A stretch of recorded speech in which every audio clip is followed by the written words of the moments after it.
Hi there, Dr. Nathalie here. I was just on radio this morning doing a segment, and it was focusing on current event. So I spoke about 3 different topics, and I said, hey, why not do a video blog on this? So the first one was a blog by Dr. Mercola at mercola.com on aspirin and how the FDA, the Food and Drug Administration, was now changing its position when it came to people taking aspirin for prevention of heart attack and stroke. So they're still keeping their position for people who have had heart attack and stroke, but in terms of prevention, the research is just not there. So the FDA is retrieving its position on that front. And one of the big things, well, several of the big things, there are some different issues, and 2 of them could be potential bleeding of the brain and also disruption of the gut lining, which we know the gut to be so important when it comes to inflammation and immune system and so forth. So something to take in consideration, and unfortunately I don't think the mainstream media is going to blast that all over the place. So something to take in consideration. And also looking at my note here, that taking aspirin also decreases vitamin C uptake, E, folic acid, iron, sodium, potassium, and zinc as well. So again, the idea here is to keep the inflammation for the prevention of heart attack and stroke with good lifestyle. So that's proper diet and food that are anti-inflammatory. So you can read the full blog on mercola.com.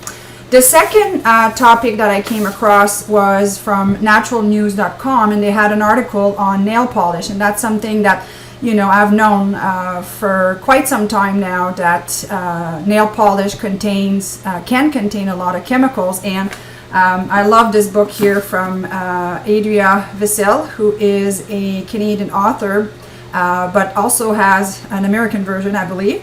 And she has, this is my Bible when I go shopping, because she's done all the work at trying the different product. So she makes our job easy. And Adria talks about the big 3 that we don't want in our nail polish, because we may think our nails are hard and it's not going to be absorbed, but it is. So she's talking about the big 3 as being formaldehyde, toluene, and DBP, which is D-butyl phthalate, and she's suggesting one of the brand to use is Suncoat.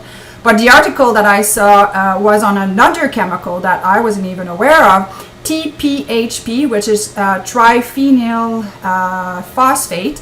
And the Duke University and the Environmental Working Group did a study, and they found that women that were putting nail polish with that chemical in it had residue in their urine, and it can really be an endocrine disruptor, can affect our hormonal system.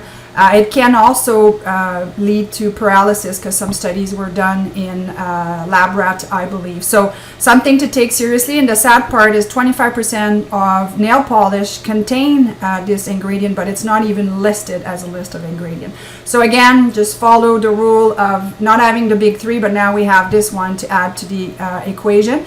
And I think it was on what website was it on? ecowatch.com that article linked to, and they were suggesting 7 types of nail polish that you can buy or order online. So very important.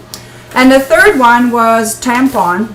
So it's been around on social media quite a bit. Natural Health News as well posted that. And interesting statistic: a woman will have used in a lifetime, if she's menstruating for probably 30 years plus, 16,800 tampons. So the big concern, as most people know, is the toxic shock syndrome, because bacteria can be infiltrating through the tampon and create a reaction. So we're talking about Staph aureus or group A streptococcus bacteria. So we've known about this, and we've been aware of this.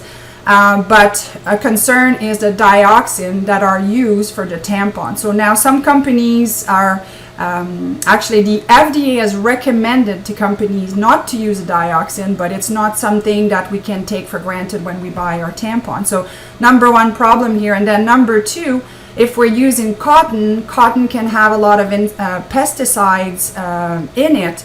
And obviously we're using this, to stop the flow of menstruation right in the vagina, so it can really be absorbed and infiltrate itself in our body. So we really want to make sure that it's not A, bleached by chlorine, which can create dioxide, and B, that we use organic cotton because of the glyphosate and the pesticide that can be in the tampon itself. And if you decide to use pads, well, we have to be careful with that as well, because a lot of them are lined by petrochemicals and latex, synthetic latex as well. So something to think about. I know I discuss that often with patients, that everything that we put on our skin, so nail polish being one of them, but tampon is something that a lot of women don't even think about it.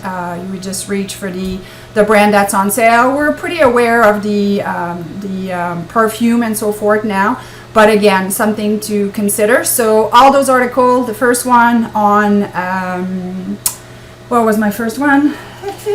Short-term memory here. First one was aspirin on drmercola.com, and the nail polish and the tampon blog can be found also on naturalnews.com. So I hope this was helpful. All the stuff that I write about is really to make people think and to give you a different awareness, because in our busy lives sometimes we just don't have time to think. Stuff is being thrown at us and we just accept it that it's good for us. But when it comes to your health, you really have to think, be aware, and make different choices for better health for yourself and for your family.